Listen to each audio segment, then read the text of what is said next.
Hello everyone, my name's Liam Cross and this is my review for Smackdown 6th of January 2023.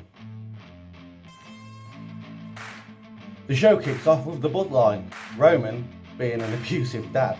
He got Sami hyped up, all to just shut him down, belittle him and berate him. Roman said the loss to Owens and Cena was completely Sami's fault as Roman did not take the pin and Roman was raging. Kevin Owens then came out to challenge Roman Reigns for a match at the Royal Rumble. This segment was fantastic. Next we got Santos Escobar versus Kofi Kingston, and yes, Santos Escobar is back. He obviously just had a minor injury and he's looking great. The story of this match was basically, imagine if this was the Royal Rumble, because both men are in the Rumble. We're playing up the whole 2 feet touch the floor thing. Santos won with a distraction from the group that I don't like to say the name of because I think it sounds stupid. They sound like they sound like a musical or an opera. Similar to last week, Sami Zayn tried to enter the Bloodline locker room and Paul Heyman denied.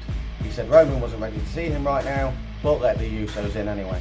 That turn is coming soon. Liv Morgan cut a promo that no one cared about, talking about something to do with the Royal Rumble and trying to convince us that she's a credible threat when all her credibility is down the toilet. LA Knight, fresh from his Mountain Dew advert, cut a promo on Bray Wyatt saying that he will win the Mountain Dew pitch black match. Bray was not on SmackDown this week. He was obviously busy in a meeting with Vince getting his future endeavours. Next we got Cross and Scarlett versus Moss and Emma. Basically a squash match, and then Cross put Rey Mysterio's mask on Moss for reasons, I guess. Sheamus and Drew got a promo next, talking about bangers and mash and how they like bangers and mash.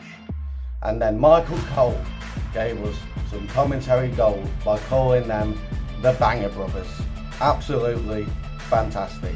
Charlotte Flair came out to cut a promo. At least I think it was Charlotte Flair anyway, because I can't really tell if it's her because her face is covered in plastic.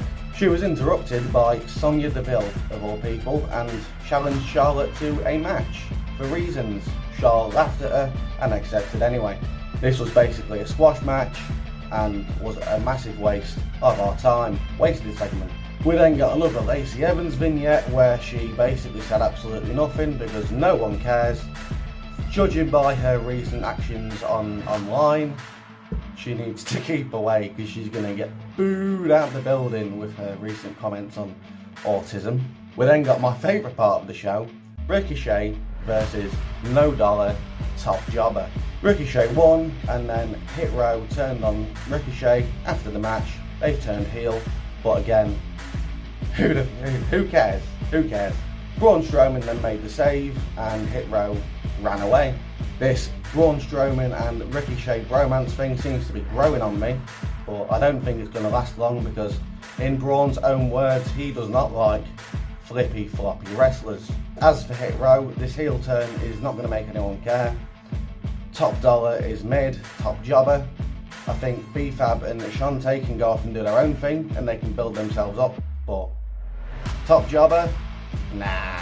Sami and Roman are now talking backstage in the Bloodline locker room.